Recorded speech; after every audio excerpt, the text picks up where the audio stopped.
and I couldn't barely talk. I was like, I could only say this is one of the best things I've ever read, and I will ever read.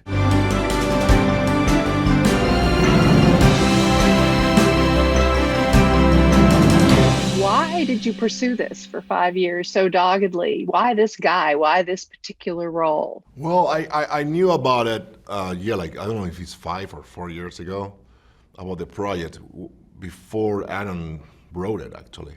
And I was intrigued on knowing who this Desi Arnaz was because I knew about Lucy a little bit. I have to say that I Love Lucy show wasn't as popular in Spain, as far as I know, as it was in the States, for sure, on the 50s. And I knew about Lucille Ball, but not much about Desi. So I started to, well, just out of curiosity to read and see the shows.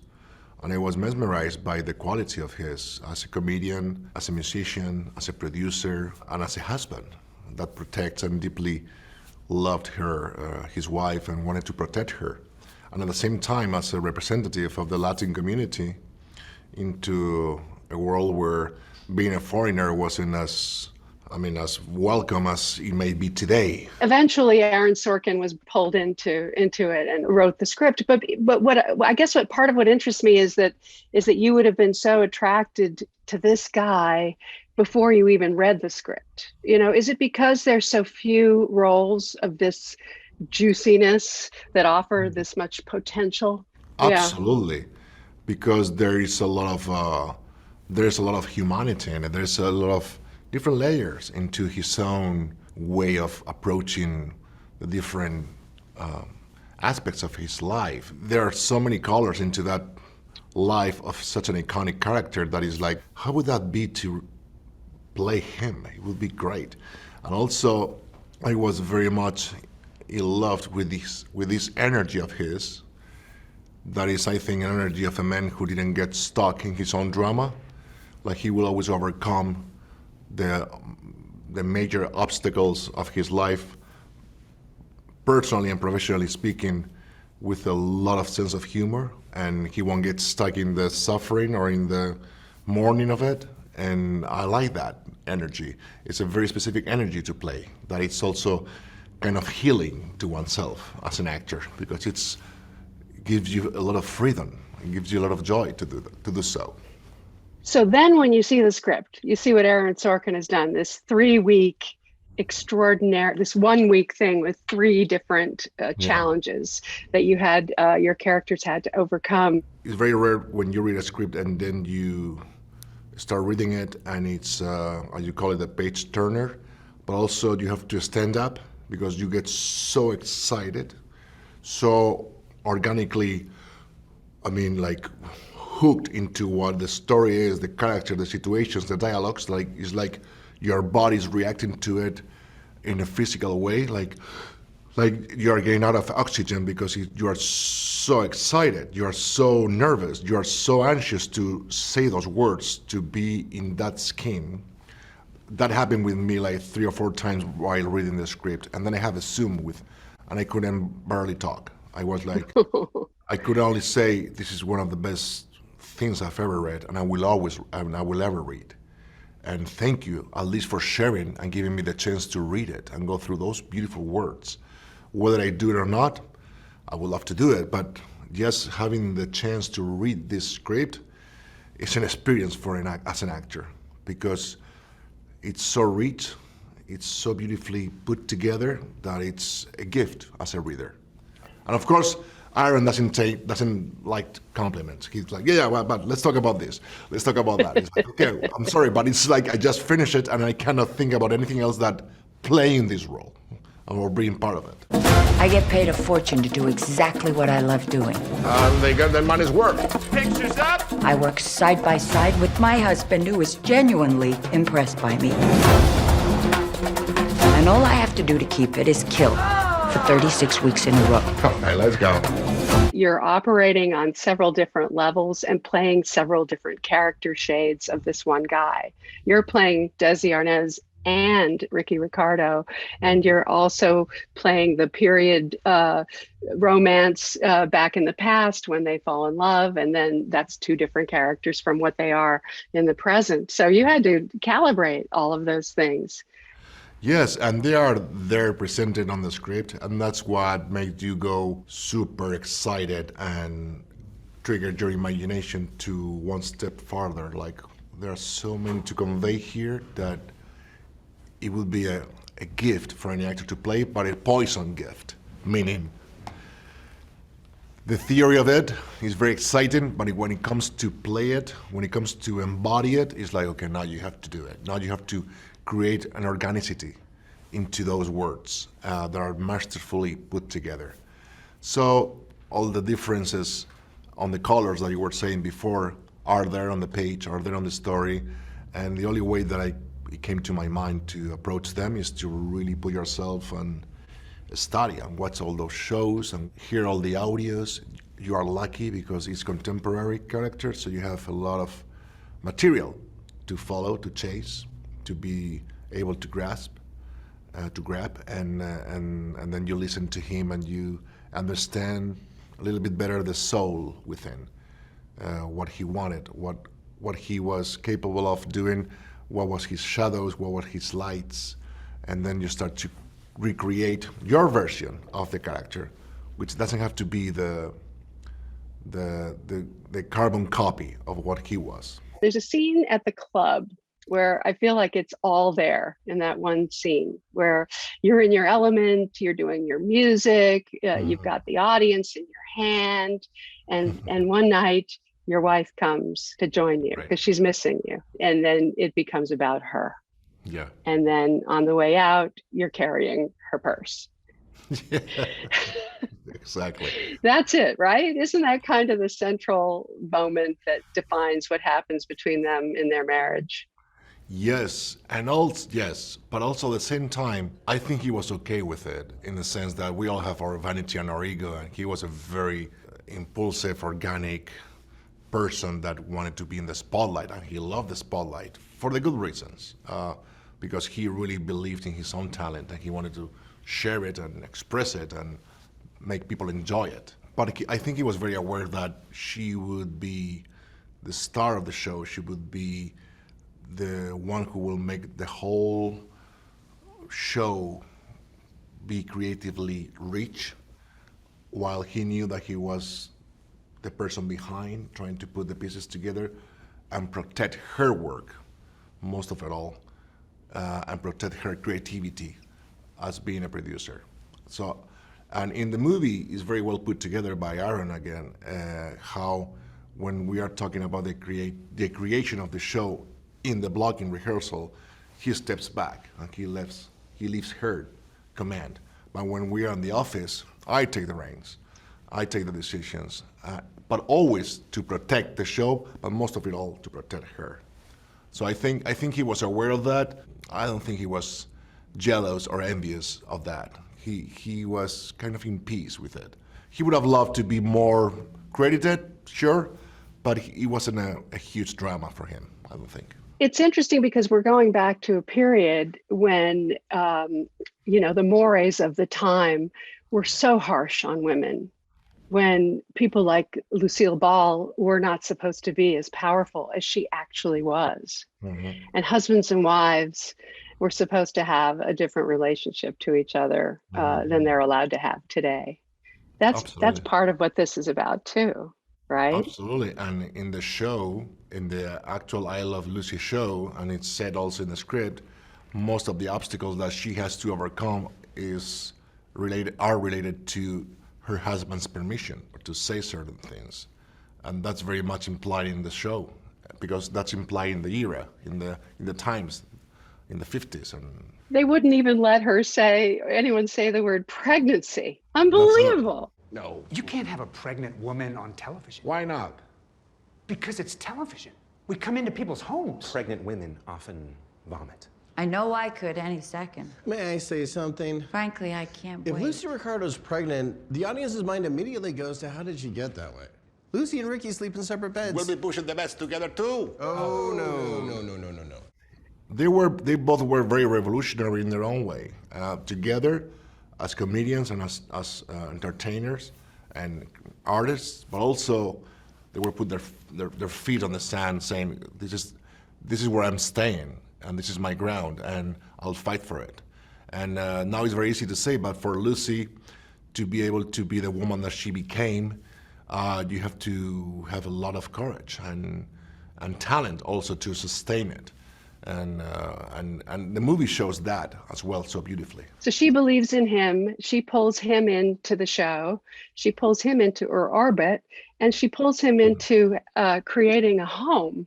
Yeah. In a show. It's such an interesting idea that when he says, "Lucy, I'm home," that was what she was trying to create. The other day, I had a good friend of mine saying that he got as many of the people in the audience, because I saw, very emotional, and because the whole meaning of "Lucy, I'm home," such an iconic line, takes a different meaning at the end of the story, and what it represents, and what it means for both of them, and also for the audiences. The double meaning for what the people are receiving with a laughter, and what it means for both of them.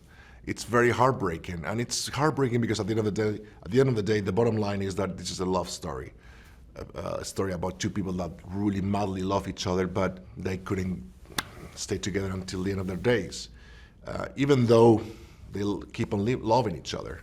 But I would say that it was a successful marriage because they spent a lot of time together. They had a wonderful couple of children, and they create this amazing world and this amazing empire and this amazing show. So I would call that a successful marriage. I mean, today we are thinking that unless you don't die together, it's not successful. Well, you know what I'm saying? Is like, for me, it was when I thought about it, it's like, I wish, I mean, that they would have keep on being together until the end of their days, and that's what you take from the movie as well. The pain within when you see that's not possible. The part about him that I really didn't know as much about was what a musician he was, right? So I know him from I Love Lucy.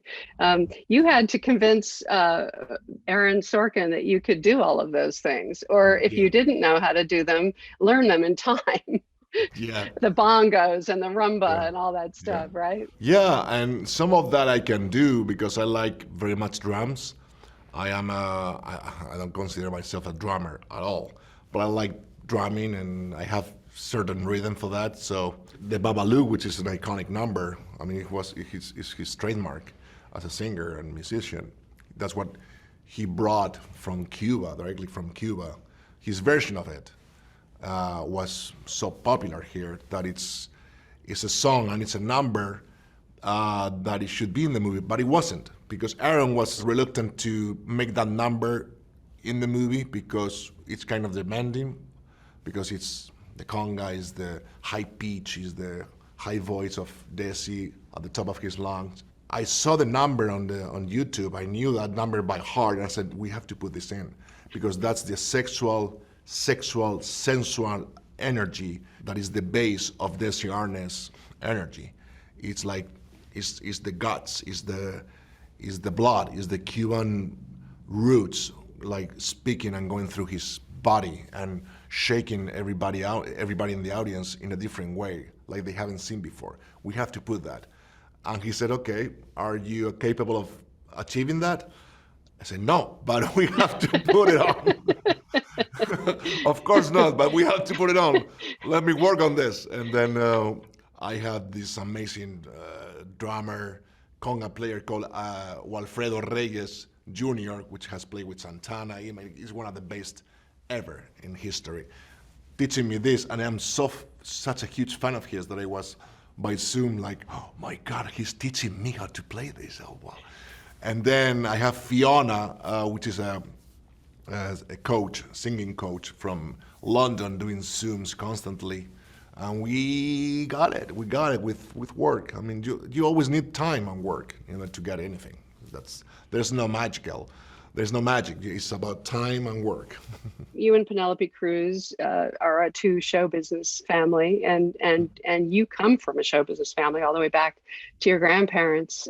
So this is all familiar to you. This kind of coexisting, and blending the personal and the professional constantly. Two careers sometimes colliding, although you don't seem to collide with Penelope Cruz. No, absolutely. I mean, I think we take a different approach than that Lucy and Desi took at the time. There are different times as well. First of all, they were seen and celebrated by 40 million people every week. That's a lot in a time where there was not much to watch rather than that TV show. So they became more than celebrities. They were like, heroes of the nation. I mean, it was like people to really follow and be obsessed with. And also they were showing their own relationship in a funny way or in a modified way or in a washed up way to the audiences. But no matter what, it was their intimacy as well being shown to the audience. So I think that's a price, there is a price to pay when you do that.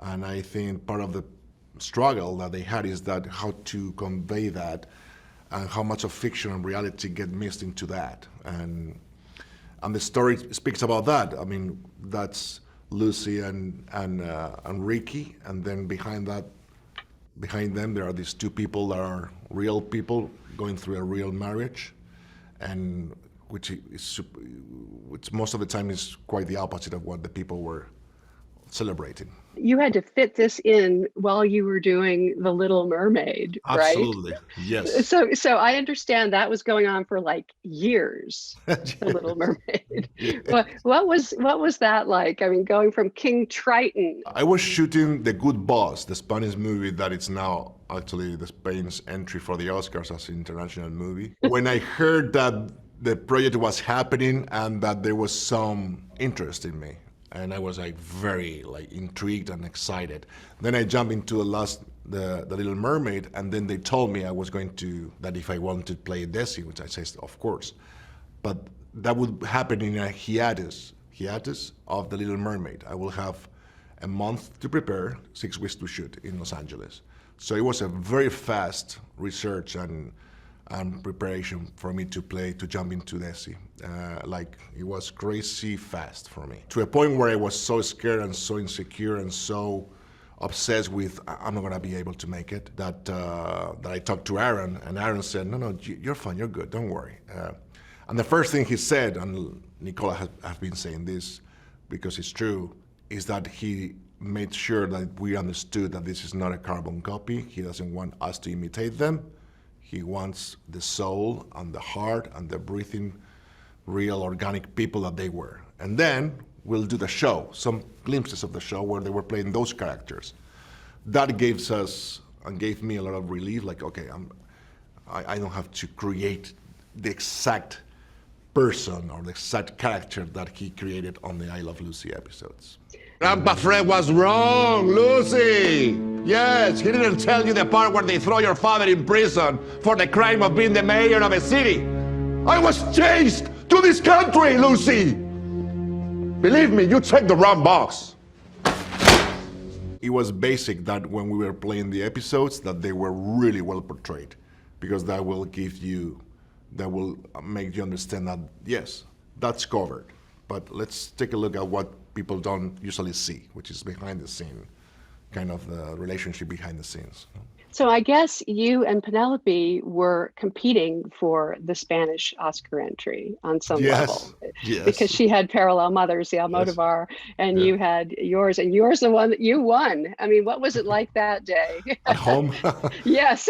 Well, I was shooting this movie called Lyle Crocodile. I was in Atlanta when the news happened, and I was 50% happy, 50% sad, as she was. Like, I'm sad it is not mine, but I'm happy that it's yours. And also, we all know each other. Fernando Leon, which is the director of The Good Boss, is an intimate friend of ours. So it's like she's happy for him, and also Pedro. But at the same time, it's like, okay, this is lottery. this is a lottery. Like, it happened that we got the ticket and we won, fine. But that doesn't mean that it's better or worse. It's a different movie, that's all. Have you known all along that you were going to definitely be in Dune 2? Is that something everybody understood? No. Denis told me back in the day, I would love you to be in this movie. It's a short role, but if it happens, the second one, which I'm intending to happen because I want to tell the story in at least 2 movies, your role is gonna be more present because he is the teacher of Pollard, blah, blah, blah. And I said, I don't care. I wanna work with you. I don't care if it's only 5 minutes. I really admire you and I like you. And I did the movie thinking, this is it. Then the COVID pandemic happened and I said, this was it. That was it. I mean, there's not gonna be any possible way to make a sequel knowing that movie theaters are closed. And then the movie opened in both streaming and theaters, and it went so well that they were, okay, let's do it. But I heard the news on the same day that you guys heard the news. I mean, at the same moment. I didn't know anything from before, and the first thing I got, it was a text from Josh Brolin saying, see you in Jordan, motherfucker. And I go, yeah, which I can't wait to work with Josh. I can't wait to work with Josh. Have they shown you a script? No, I haven't seen anything. I don't know anything. I am like levitating in somebody will say something in some moments because apparently it's going to happen next year. And I can't wait to work with Denis. Denis is a master in what he does. And he's so enthusiastic when he's shooting. Yes, it's like a little kid making a dream of his, and being part of that and helping him to achieve that, it's a gift. What I loved was the scene where you come into that enormous space and you own it. You swagger. You have power. Yes, and I was so scared. Because I mean, in front of me there were these amazing actors, and I have to get there and kind of, I mean, make myself be respect, you know, and I felt exactly the opposite of that. It's like, oh, how in the world I'm going to get in that room, which, by the way, you mentioned it was that big, it was that long of a walk. The dimension that you see on screen is a real dimension. So the door and the table were like so far away from each other that I said it felt forever to me to reach that point. And I guess that helped me also to get on the place and say, okay, here I am, and this is what I'm bringing. Which for a steel guard, for any Fremen, is very valuable. Thank you so much. This was fun. I really enjoyed it. I can't wait to see what you've got coming up next. Thank you so much. Thank you.